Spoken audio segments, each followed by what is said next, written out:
Saya sudah menikah dan sekarang sudah berpisah. Ternyata saya dibohongi selama perkenalan, sampai yang ternyata dia adalah seorang gay. Gay itu LGBT. Gay itu kalau nampak anak gadis cuek aja dia, tapi kalau nampak anak lajang meniti air liurnya. Itu gay.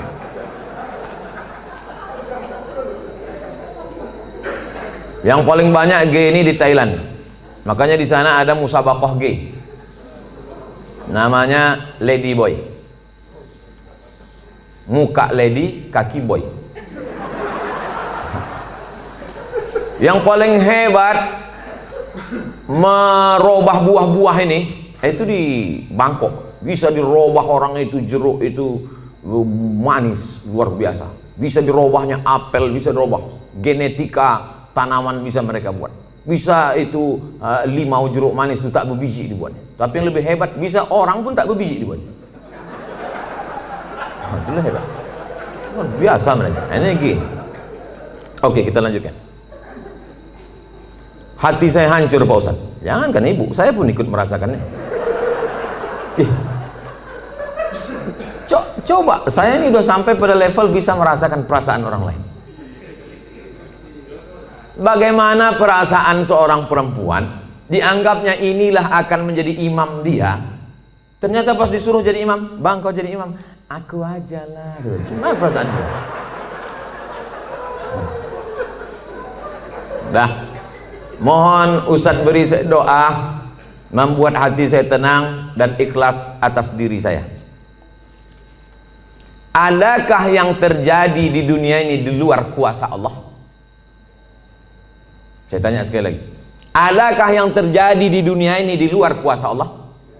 Kalau ada yang mengatakan ada yang terjadi di luar kuasa Allah, berarti Tuhan itu dua. Ada Tuhan baik, ada Tuhan buruk. Berarti dunia ini tak pernah aman, karena Tuhan baik sama Tuhan buruk ini berkelahi. Lau kana fihi ma'alihatun illallah la fasadata. Seandainya di langit dan di bumi ini ada Tuhan selain Allah, maka sudah lama dunia ini hancur. Oleh sebab itu segala sesuatu terjadi atas kehendak dan kuasa Allah. Langkah, rezeki, pertemuan, maut, kuasa Allah. Itu maka kaca spion itu kecil dibuat, kaca depan itu besar. Supaya apa? Supaya kita lebih banyak melihat ke depan daripada melihat ke belakang. Ada mobil yang kaca spionnya sebesar kaca depan? Tak ada. Masa lalu itu tengok sekali-sekali aja, tengok habis. Kita lebih banyak menatap masa depan. Begitu banyak masa depan di depannya. Yang senyum tak pula bisa nampak mana yang senyum mana yang tidak. Itu sedapnya ceramah musim corona nih. Oleh sebab itu Bapak Ibu yang dimuliakan Allah Subhanahu wa taala, yakinkan bahwa ini adalah sudah selesai, tatap masa depan, maka kita berharap, tidak ada tempat berharap kecuali kepada Allah. Kalau kita emosi, marah-marah, ngamuk-ngamuk, itu meledak-ledak. Marah itu apa definisi marah? Definisi marah itu adalah darah dalam jantung yang mendidih, menggelegak ke atas, mengamuk, mata memerah, bawaan emosi. Tapi kalau dia ditahan, kita tidak marah, muncul sedih. Kalau diluapkan, marah. Kalau tak dilepaskan, sedih. Maka tidak ada yang bisa menghilangkan marah dan sedih kecuali ridha menerima takdir ketetapan Allah Subhanahu wa taala. Itu bagian dari takdir Allah. Karena ibu kan sudah usaha dulu, sudah kenal dengan baik. Ditengok badannya gagah, berotot, kumis melintang. Kan belakangan baru tahu dia melambai. Artinya sudah usaha. Oleh sebab itu ini sudah di luar dari kemampuan kita sebagai manusia. Maka kita yakin bahwa ada Allah yang mengatur kehidupan. Ada Allah yang mengatur pertemuan. Ada Allah yang mengatur itu semua. Maka banyakkan ibadah. Apa kata Allah dalam Al-Quran? Falya'budu rabb hadzal bait. Banyak-banyaklah kau beribadah kepada Allah. Kalau kau banyak beribadah kepada Allah, at'amahum min ju'. Kalau kau lapar dikasihnya kau makan. Wa amanahum min khauf. Kalau kau cemas dihilangkannya rasa cemas dari dalam hatimu. Hidup ini kalau dipikirkan cemas, berkunang-kunang kepala, sampai jam 2 malam mata tak tidur, nama penyakitnya insomnia, pergi nemui psikolog, psikiater, Pak psikolog saya punya masalah, sudah 2 malam tak tidur-tidur. Psikolog tuh ngangguk-ngangguk aja, psikiater tuh ngangguk-ngangguk aja, diambilnya kertas resep dikasihnya. Ini makan sebelum makan, ini makan setelah makan, ini makan setengah makan, ini makan 3 kali, ini makan 2 kali. Nengok itu bertambah pula beban kepala kita. Kalau hidup ini cuma untuk tidur aja, dikasihnya pil tidur. Begitu kita makan, hilang. Begitu dosisnya habis, kumat lagi. Tidak ada cara kecuali banyak beribadah kepada Allah. Idza sa'alta fas'alillah, minta tolong kepada Allah. Tapi ke Makkah nggak bisa Pak Ustaz. Saya mau berdoa di samping Ka'bah nggak bisa Pak Ustaz. Aqrabu ma yakunul 'abdu min rabbih wa huwa sajid. Orang paling dekat dengan Allah ketika sedang bersujud. Allahu Akbar. Saat sujud itulah mengadu kepada Allah. Jangan adu ke kawan. Ngadu ke kawan habis ditumpahkan, besok jadi lawan dibukakannya di medsos. Selesai, tamat riwayat. Mengadu kepada Allah Subhanahu wa taala, meneteskan air mata. Tak ada tempatku mengadu kecuali Engkau ya Allah. Tak ada tempatku minta kecuali Engkau ya Allah. Tolong aku ya Allah. Hasbunallah wa ni'mal wakil, ni'mal maula wa ni'man nasir. Sulitkah bagi Allah mengatur kehidupan kita? Innama amruhu iza arada syai'an ayakula lahu kun. Mudah bagi Allah. Lalu kenapa dibuatnya hidup kita ini sulit? Dia ingin melihat kita merintih di tengah malam bermunajat melelehkan air mata. Itu yang diinginkan Allah dari hambanya yang dia sukai.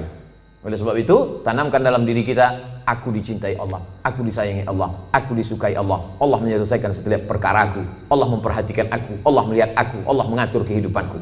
Tiap hari dikatakan itu. Makanya selesai sholat kita katakan, la ilaha illallah la syarikalah, lahul mulku wa lahul hamdu, yuhyi wa yumit wa huwa ala kulli syai'in qadir. Hukuman apa sebenarnya untuk seorang homoseks di dunia dan di akhirat? Man ra'aitumuhu ya'malu 'amala qaumi Lut. Siapa yang kamu lihat melakukan perbuatan umat Nabi Lut, faqtulul fa'il wal maf'ul, maka hukumnya adalah hukum mati. Andai diterapkan hukum Islam, itu bencong-bencong itu tobat semua. Begitu dipancung kepala, hilang bencong. Hai katanya, begitu dipancung satu, hai. Tapi tak bisa itu kita laksanakan. Berapa ceramah saya yang dibully oleh bencong-bencong karena ceramah saya tegas, tapi saya tak peduli. Kalau ada yang gini-gini kan ceramah saya, itu banyak bencong. Kalau jantan tentu berani dia langsung kan. Bagaimana hukumnya orang yang telah melanggar sumpah atas nama Allah? La yu'akhidhukumullahu billaghwi fi aymanikum walakin yu'akhidhukum bima kasabat qulubukum. Fakaffaratuhu, kalau ada orang melanggar sumpah, maka cara menebusnya 3. Yang pertama, it'amu asyarati masakin, kasih makan 10 orang miskin. Au kiswatuhum, atau kasih 10 pakaian orang miskin. Au tahriru raqabah, atau membebaskan budak hamba sahaya. Kalau tak sanggup paman menjid, siapa yang tak sanggup? Fasyamu salasati ayyam, puasa 3 hari. Maka ibu jangan percaya kalau bapak ini bersumpah sampai mati mah nggak akan nikah lagi. Nah, puasa dia 3 hari selesai.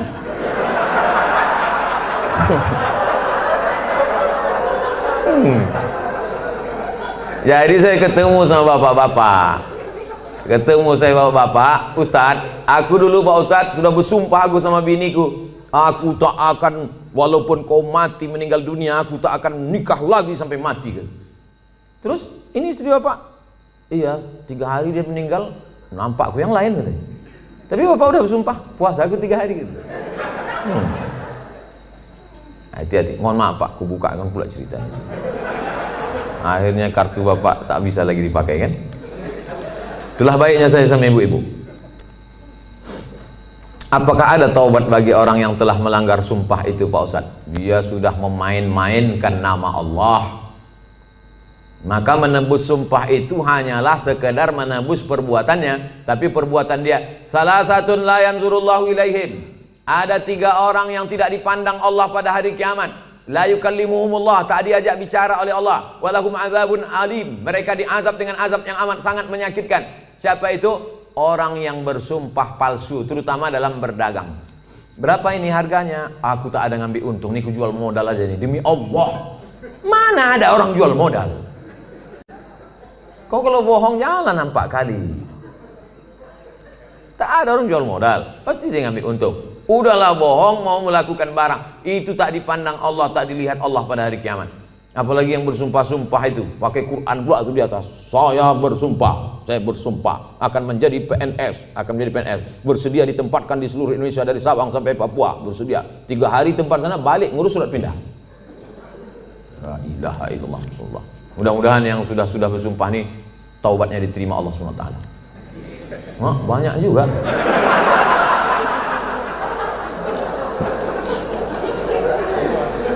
Yang udah berlalu apa boleh buat? Illa man taba, kalau dia bertaubat, wa amana, beriman, wa amila amalan salihah, taubat nasuha, beriman dengan baik, beramal soleh. Ulaika yubaddilullahu sayyiatihim hasanat. Maka semua yang buruk-buruk, dosa-dosa yang jelek-jelek dulu, insya Allah diganti Allah dengan yang baik-baik. Taubat, taubat, taubat. Mandi, mandi taubat, macam mandi wajib, basah semuanya. Kalau tak ada air, keran mati, mati listrik, pergi ke Sungai Deli, terjun di situ. Insya Allah kalau dapat yang dalam itu bukan cuma dosa hilang, kau hilang sekalian. Setelah itu sembahyang sunat-sunat taubat, usolli sunnatat taubat, raka'ataini lillahi ta'ala, Allahu Akbar, iftitah, habis itu Fatihah, habis itu ayat terserah. Apa terserah ayatnya? Qul huwallahu ahad, kata malaikat. Kau sembahyang taubat pun qul huwallahu juga. Panjanglah sedikit. Bagaimana keadaan orang yang melanggar sumpah jika dia meninggal sebelum taubat, Pak Ustadz? Orang yang mati berdosa, dalam keadaan membawa dosa, mati dia, maka dia masuk neraka dulu singgah. Dicuci, diobok-obok dulu neraka. Panas neraka itu Pak Ustadz. Diletakkan batu kerikilnya di tapak kaki, mendidih otak di kepala. Berapa derajat tuh Pak Ustadz? Udah begitu panasnya kau tanya juga lagi derajat? Ya belau ka'baihi, sampai ke mata kaki, yaghli biha dimauhu, hadis riwayat Bukhari, mendidih otak di kepala. Makanya selalu doa kita, Rabbana atina fid dunya hasanah wa fil akhirati hasanah wa qina azaban nar. Insyaallah semua yang hadir ini masuk surga, tak singgah di neraka. Bagaimana pandangan Ustadz ketika seorang pemimpin bertutur kata tak santun, tak bertata krama kepada bawahannya, padahal hakikatnya seorang pemimpin itu harusnya bisa menjadi panutan bagi orang yang dipimpinnya. Kalau kita tak suka, saya kebetulan tidak pimpinan, tapi dulu pernah juga jadi dosen. Satu semester itu kadang 10 kelas, satu kelas itu isinya 30 orang, jadi saya memimpin 300 orang. Jadi saya sampaikan di pertemuan pertama, adik-adik mahasiswa sekalian, saya ini orangnya tak suka marah-marah, ngamuk-ngamuk, caci maki, sumpah serapah. Saya punya aturan-aturan, nilai saya ambil 40% dari mid semester, 40% dari UAS, ujian akhir semester. Ini saya bagi ada 13 makalah. Pertemuan pertama tatap muka, perkenalan, orientasi. Pertemuan nanti berikutnya adalah presentasi makalah. Kalau kalian sedang tidak mood, sedang malas, jangan datang ke kampus, karena aku tak bisa menengok kalian main-main di dalam, main HP. Nah, saya kasih tahu, kalau kalian tak siap makalah, jangan kalian datang. Kalian buat izin, kalian bisa telepon saya, bisa kirim WhatsApp saya. Nah, kita kasih tahu dari awal. Kita yang paling tahu tentang diri kita, apa yang membuat kita marah. Kalau kita pula mau mengasih tahu dia, kasih tahu dengan baik.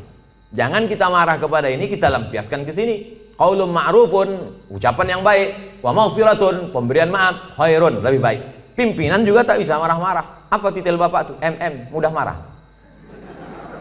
Nah, oleh sebab itu maka, tapi pemimpin tak boleh pula tak marah. Karena kalau pemimpin tak ada marah, makanya ada punishment, ada hukuman, ada SP1, ada SP2, ada SP3. Mesti ada ketegasan, mesti ada disiplin. Saya tak suka juga setelah pengajian ini, terserah kalian lah, mau kerja kerja, tak apa. Aku udah kuserahkan semua pada Allah. Tak betul. Nah, jadi sebetulnya Islam itu meletakkan sesuatu pada tempatnya. Jadi jangan bayangkan Nabi itu tak pernah marah. Nabi pernah marah, naik dia ke atas mimbar, merah wajahnya, merah matanya, marah dia. Jadi Nabi itu menempatkan sesuatu pada tempatnya. Salam dia, assalamualaikum warahmatullah. Ditengoknya banyak yang tak sholat berjamaah, marah Nabi. La uharriqanna alaihim buyutahum, ku bakar rumah mereka yang tak sholat ke masjid, kata Nabi. Marah. Mana mungkin bakar gitu ucapannya tak marah. Siapa yang tak ke masjid ku bakar. Marah. Cuman marah pada tempatnya. Ini banyak orang sekarang kan tak menempatkan sesuatu pada tempatnya. Orang yang menempatkan sesuatu pada tempatnya namanya adil. Lawan dari adil zalim. Jadi kalau kita marah-marah aja sama orang, itu zalim. Bermasalah di rumah, marah ke security, itu zalim. Apa pula aku yang salah ke security? Awas kau kutuntut di akhirat nanti. Apakah benar apabila suami memakan penghasilan istri hukumnya haram? Bapak punya gaji, ibu punya gaji. Ibu punya gaji, bapak punya gaji. Sama-sama punya gaji. Bedanya apa? Dalam gaji bapak ada hak ibu, namanya nafkah. Dalam gaji ibu tak ada hak bapak. Setuju? Kuat mereka. Dalam gaji bapak, sama-sama bergaji 5 juta. Bapak 5 juta, ibu 5 juta. Dalam gaji bapak itu ada hak ibu, 5 hak ibu. Pertama makan, kedua pakaian, ketiga tempat tinggal, keempat pendidikan, 5 perhatian. Hak ibu, kewajiban bapak. Tapi ibu bisa bekerja karena izin bapak. Izinnya pun bukan karena keterpaksaan. Bang, aku kerja ya, kalau tidak awas bang. Tidak bisa juga. Oleh sebab itu ibu punya gaji, ibu punya warisan, ibu punya pendapatan, ibu punya kos-kosan, ibu punya mobil, ibu punya sudaku, ibu punya kocan, ibu punya angkot, ibu punya motor, itu milik ibu. Kalau ibu meninggal, 50% untuk bapak. Kalau ada anak, 25%. Artinya ibu punya harta. Lalu kemudian ketika ibu mau bersedekah, ibu tidak minta izin ke bapak. Sebetulnya ibu tak perlu minta izin karena itu punya ibu. Tapi ibu sebagai orang yang beretika, bermoral, berakhlakul karimah, ibu ngomong, kulo nuwun, kata orang Jawa, bang, aku mau menyantuni anak yatim di sana. Jadi duit gajiku ini ku pakai. Bapak tinggal ngangguk aja. Gitu. Dan ibu tak boleh bertentang tenteng. Kau mau kemana? Aku mau menyantuni anak yatim di sana. Coba kau tanya, ini kan gaji aku. Nah, pertanyaannya, apakah haram bapak memakan hasil gaji ibu itu? Harta bapak berpindah kepada saya sebab apa? Jual beli. Sebab apa? Pinjam meminjam. Sebab apa? Sodakoh. Sebab apa? Infak. Sebab apa? Wakaf. Bisa duit ibu itu berpindah ke bapak, apa sebabnya? Akadnya itu apa? Nah, sodakoh. Sodakoh dia. Udah nggak? Selesai itu udah. Bang, ini gajiku bang, ini duitku bang. Tapi karena aku tengok abang susah kali, ini ku kasih abang sedekah. Biar jangan apa kali ya bang, ini ambil.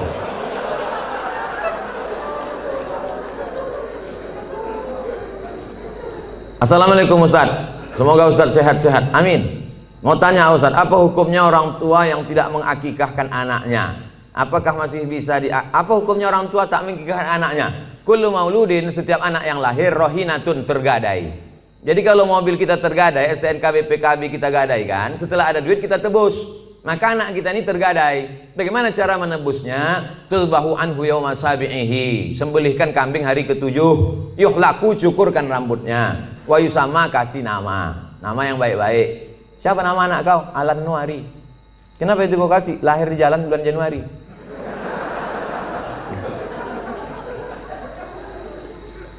Kasih nama yang baik-baik, cukurkan rambutnya karena itu rambut kotor di dalam, lalu kemudian sembelihkan kambing hari ke-7. Tak ada duit hari ke-7, hari ke-14. Tak ada duit hari ke-14, hari ke-21. Lewat 21 tak usah tengok tanggal lagi. Setahun, 2 tahun, 3 tahun, 5 tahun, taman SD, taman SMP, taman SMA. Tapi kalau dia udah semester 2, hanya potong kambing aja. Tak usah potong rambut lagi. Tak pula diayun pakai marhaban.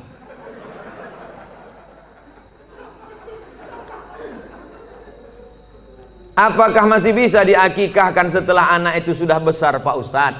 Jangankan anak itu, bapak ibu balik ke rumah nanti tanya emak sama ayah, ada tak diakikahkan? Kalau tak ada diakikahkannya, besok pagi beli kambing, boleh akikah. Akikah saja, yang pula cukur rambut, begundul semua pegawai besok. Saya tulis dalam buku saya 37 masalah populer, di situ ada pembahasan akikah setelah dewasa. Tapi yang hamil sekarang punya anak, nanti hari ke-7 potongkan, bagus. Bolehkah zakat harta dan sedekah diberikan kepada adik kandung yang beda ibu status adik saya? Tidak boleh memberikan zakat kepada orang yang wajib dinafkahi. Bapak, Mama, ini 5 juta zakat abang sekaligus belanja kita bulan ini. Bapak wajib menafkahi ibu, maka bapak tak boleh berzakat kepada ibu. Tapi ibu boleh berzakat ke bapak. Itu bedanya. Ibu boleh berzakat. Bang, ku tengok abang udah agak-agak fakir miskin nih bang. Nah, jadi bang itu zakat. Tengok susah kali kau bang. Nah ini pakai lain. Ini gaji ku bulan ini. Ibu bergaji sebulan 10 juta. 1 juta 25.000, 2,5%. Jadi kalau 10 juta 250.000. Nah, ini zakatku bang 250, yang 750 ini sedekah. Adapun infak nanti ku tengok prestasi ya bang.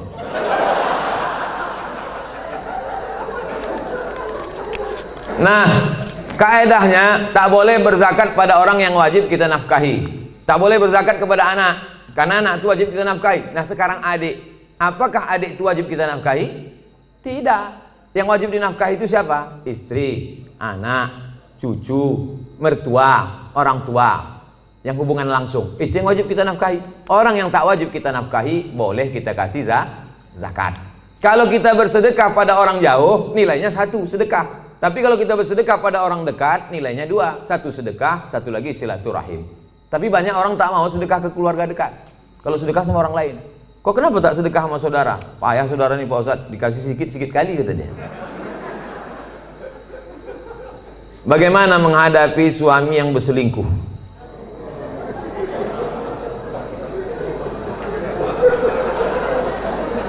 Udahlah dikasih zakat berselingkuh pula. Ilaha illallah. Parah kali orang Medan ya. Ibu punya wali 6 orang. Jadi bukan ibu memanggil bapak itu dengan membawa centong sini bang, bukan gitu. Ibu punya wali 6 orang.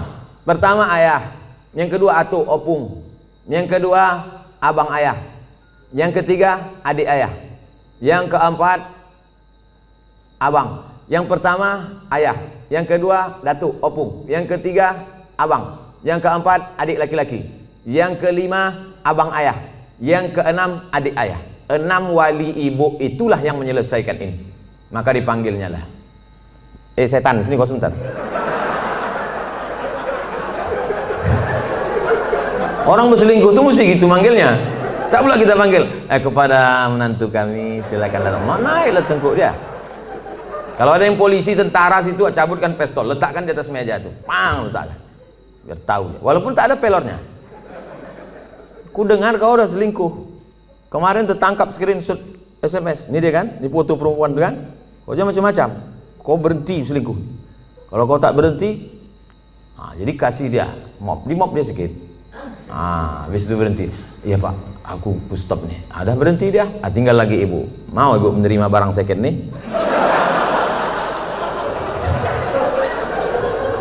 Kalau ibu, kata ibu, Pak Ustadz, aku ikhlas menerima dia Pak Ustadz. Tak bisa aku berpindah ke lain hati Pak Ustadz. Terimalah dia. Tapi jangan sampai mulut ibu berkata bisa, tapi hati ibu tidak. Itu bahaya. Lain di mulut, lain di hati. Ada lagunya itu. Kalau ibu berkata bisa, katakanlah bisa. Tapi kalau katakan tidak, katakan tidak. Karena banyak perempuan berkata mulutnya bisa, tapi pas begitu jalan bersama terbayang dia selingkuhan siapa sih. Itu menjadi masalah. Hidup ini singkat bu, hidup ini singkat. Jangan sampai gara-gara ini terpengaruh kepada sholat ibu, ibadah ibu, kerja ibu. Oleh sebab itu pikirkan baik-baik. Kalau bisa, bisa. Ambil waktu agak seminggu, 2 minggu, 3 kali Jumat. Aku berpikir dulu. Gimana? Selesai. Apa pendapat pandangan Ustadz terhadap pandemik COVID-19 yang sekarang terjadi dan bagaimana menyikapinya? Itulah yang kuceramahkan sejam tadi.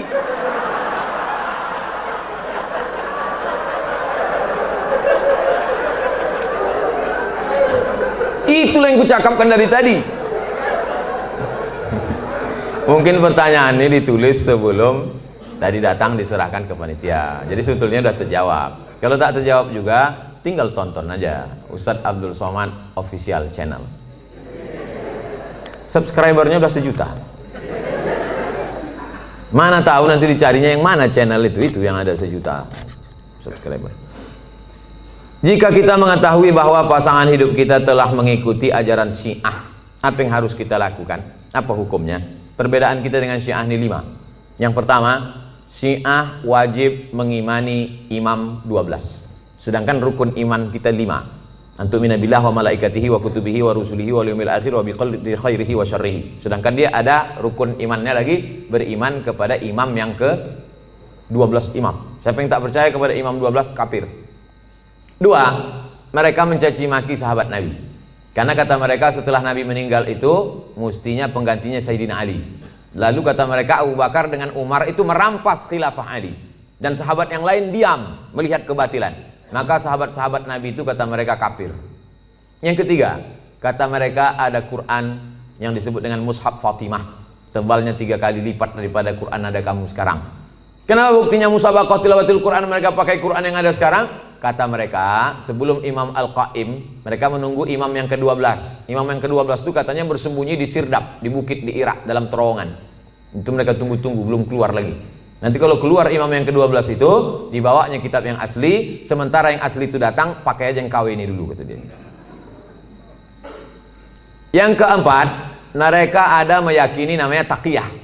Taqiyah itu kalau di tengah orang ahlu sunnah, pura-pura dia ahlu sunnah. Kalau di sini banyak Muhammadiyah, pura-pura dia Muhammadiyah. Kalau di sini banyak Al-Wasliyah, pura-pura dia Al-Wasliyah. Kalau di sini banyak NU, pura-pura dia NU. Kalau di sini banyak ahlu sunnah, dia bilang Sunni. Kau ini Syiah apa Sunni? Aku Sunni. Kalau kebetulan banyak Syiah, kau sunnah apa Syiah? Aku Syiah. Kalau kebetulan situ 50-50, kau sunnah apa Syiah? Aku Susi. Susi, sunnah Syiah. Yang kelima, mereka ini menghalalkan nikah mut'ah. Nikah mut'ah itu bagian dari akidah keyakinan. Mut'ah itu artinya enak. Mut'ah itu artinya nikmat. Nikah mut'ah itu nikah kontrak. Jadi boleh nikah kontrak. Aku nikah mut'ah sama engkau dari jam 5 pagi sampai jam 5 sore dengan mahar 50.000 tunai, sah. Dalam Islam tak boleh nikah mut'ah. Oleh sebab itu inilah perbedaan, 5 perbedaan menurut Syekh Ali Jum'ah, ulama besar. Kita berpegang teguh dengan ahlus sunnah wal jamaah. Kalau ada suami ibu atau istri bapak yang ikut golongan ini, ajak dia balik, bawa dia ke ketua MUI, bawa dia ke dokter Ardiansah, Sekum MUI, supaya diceramahi dia, dibalikkan kepada ahlus sunnah wal jamaah. Karena tak mungkin bisa bersama. Antara NU Muhammadiyah masih bisa, antara Al-Wasliyah dengan Muhammadiyah masih bisa, karena masih sama ahlus sunnah wal jamaah. Apakah sah sholat jika kita tak tahu arti bacaan sholat tersebut? La sholat liman lam yaqra bi fatihatil kitab. Tak sah sholat kalau tak baca Fatihah. Apakah disyaratkan tahu artinya? Tidak. Tahu secara global saja. Allahu akbar kabira walhamdulillahi katsira subhanallahi bukratan wa asila. Tahu secara global. Apalah arti doa iftitah itu? Allah Maha besar. Selebihnya yang kau tanya aku, macam tak ada lagi pertanyaan lain. Nah, gitu cara jawabnya kalau kita tak tahu. Habis itu Fatihah. Fatihah secara umum tahulah kita. Alhamdulillah rabbil alamin arrahmanir rahim maliki yaumiddin iyyaka na'budu wa iyyaka nasta'in ihdinas siratal mustaqim siratal ladzina an'amta 'alaihim ghairil maghdubi 'alaihim waladdallin. Ayat begitu juga. Qul huwallahu ahadun illahus samad lam yalid wa lam yulad wa lam yakul lahu kufuwan ahad. Jadi andai tak tahu artinya tetap sah. Tapi kita berusaha untuk tahu. Maka belilah Quran yang ada terjemahnya. Ada terjemahnya, ada tajwidnya, ada asbabun nuzulnya, ada tafsirnya. 250.000. Jangan tawar-tawar lagi. Harga sepatu 500. Sepatu yang menjaga tapak kaki dari tai ayam 500 harganya. Quran yang menjaga diri dari api neraka. Quran waktu akad nikah dulu diletakkan di ruang tamu dalam peti kaca. Setiap tamu datang ke situ macam nengok kucing.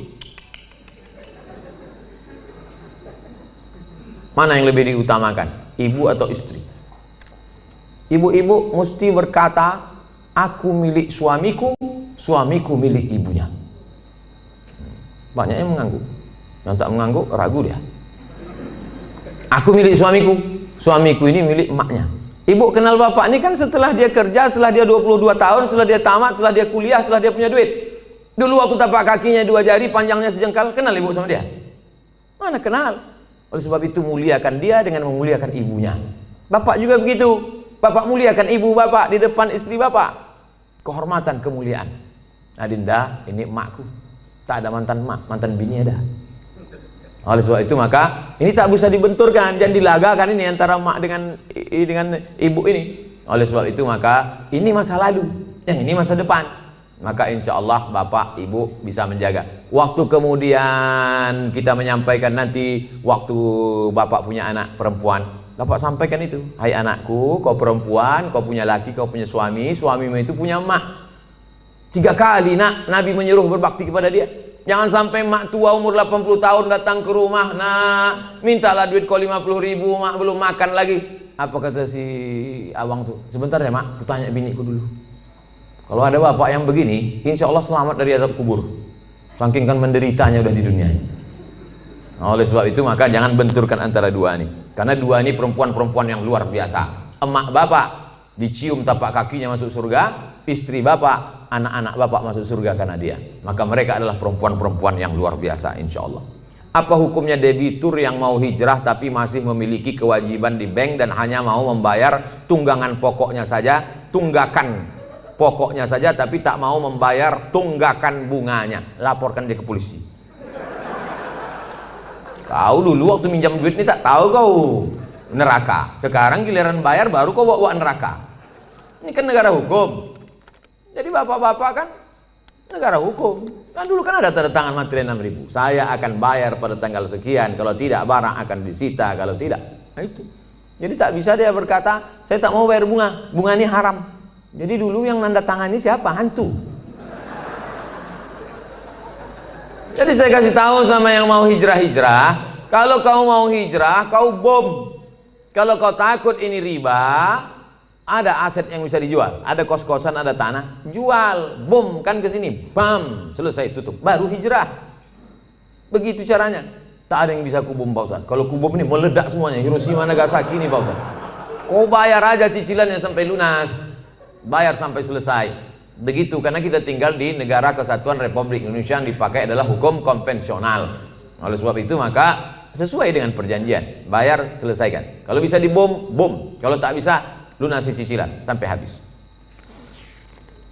Pak Ustadz, bagaimana caranya supaya saya bisa ikhlas dan sabar karena ditinggal anak meninggal saat usia 4 tahun dan sudah hampir 4 tahun dia pergi, tapi sampai saat ini perasaan saya masih sedih dan selalu merindukannya. Apa saya kurang ikhlas? Nabi punya anak namanya Ibrahim, meninggal umur 18 bulan, menetes air mata Nabi, menangis Nabi. Makamnya di Ma'la, samping makam Nabi, arah ke kiblat, samping Masjid Nabawi sebelah kiri. Amatardo ya Rasulullah, apakah kau tak ridho anakmu meninggal ya Rasulullah? Kata Nabi, aku ridho. Kalau kau ridho, kenapa kau menangis? Air mata kasih sayang. Makanya kalau sekedar menangis, jangan larang. Kalau ada ibu-ibu menangis, kata Nabi, da'hunna, biarkan mereka Umar, biarkan mereka menangis. Yang tak boleh itu meratap itu, oh Allah, nggak tak boleh. Selama lidah tak bergerak, selama tangan tak bergerak, hanya tetesan air mata boleh. Tapi kalau sudah mulut bergerak, mengapalah anakku, kenapa tak anak dia? Lalu kemudian, laisa minna man darabal khudud wa syaqqal juyub. Bukan umat Muhammad SAW siapa yang memukul-mukul pipi, menarik-narik rambut. Itu tak boleh. Tahan tangan, tahan lidah. Ini yang pertama. Yang kedua, tak ada yang bisa menenangkan hati ini selain zikir dan baca Quran. Asal teringat kepada anak buah hati belayan jiwa itu, buka Quran. Hatamkan Quran dari Al-Fatihah, Al-Baqarah. Buka Quran digital, baca. Asal terasa rindu, ingat bayangannya segala macam, ingat Quran. Yang kedua, banyak sedekah. Sedekah ke masjid. Saya mengenal almarhumah emak udah setahun 4 bulan, orang tua sampai hari ini. Untuk menghilangkan itu tak pernah lupa baca Al-Fatihah. Asal ingat untuk almarhumah Al-Fatihah. Begitu juga kirim Al-Fatihah, baca Quran. Malam Jumat surah Al-Kahfi, tiap malam baca Yasin. Untuk menghilangkan itu semua. Tak ada tempat kecuali minta kepada Allah Subhanahu wa taala. Yang ketiga, ada yang lebih sayang kepada dia daripada kita. Mana yang lebih sayang kepada anak kita itu? Kita atau Allah? Allah. Itu barang pinjaman, diambilnya. Kenapa kita marah? Inna lillahi wa inna ilaihi. Itu punya dia. Ketika diambil, kenapa kita marah? Ini mimbar ini bukan punya saya. Ini mikrofon ini bukan punya saya. Ketika diambil marah saya. Berarti saya gila. Ini bukan punya saya. Kecuali ini saya bawa dari rumah. Bukan punya kita. Maka yakinkan bahwa ada yang lebih sayang daripada aku. Yang keempat, berpisahnya hanya sekejap. Nanti ketika anak ibu ini disuruh Allah masuk ke dalam surga, apa kata anak itu? Ya Allah, aku hanya mau masuk ke surga dengan yang pernah melahirkan dan membesarkan aku. Disitulah ibu mendapatkan syafaat anak. Syafaat Nabi ada, syafaat malaikat ada, syafaat Quran ada, syafaat penghafal Quran ada, syafaat ulama ada. Ada syafaat anak kecil, ditariknya ujung kain jubah ibu masuk ke dalam surga bersama dia. Anak kecil itu di dalam surga membawa nampan-nampan tempat air minum, menuangkannya lu'lu'il maknun. Mereka itu seperti permata berkilau cahaya terbang ke sana kemari. Dia menjadi pelayan-pelayan surga karena mereka tak ada dosanya sama sekali. Yang kelima, ada yang lebih tinggi daripada amal soleh, zakat, puasa, infak, wakaf, haji mabrur dan jihad. Apa itu yang paling tinggi? Ridha. Orang yang sudah masuk surga itu ditanya Allah, Kalian sudah dapat semua kenikmatan surga, apa yang belum? Ada satu ya Allah. Apa itu? Ridhaka. Kata Allah, yang dapat ridhoku cuma satu. Siapa dia? Orang yang ridho menerima ujianku. Ibu ridho menerima ujian ini, sabar ibu, maka ibu adalah orang yang masuk ke surga bersama anak itu. Mudah-mudahan kita semua sabar menerima ujian Allah Subhanahu wa taala. Amin. Ala hadhihi niyyah al-Fatihah. A'udzubillahi minasyaitonir rajim. Bismillahirrahmanirrahim. Alhamdulillahirabbil alamin. Arrahmanirrahim. Maliki yaumiddin. Iyyaka na'budu wa iyyaka nasta'in. Ihdinas siratal mustaqim, siratal ladzina an'amta 'alaihim ghairil maghdubi 'alaihim waladdallin. Amin.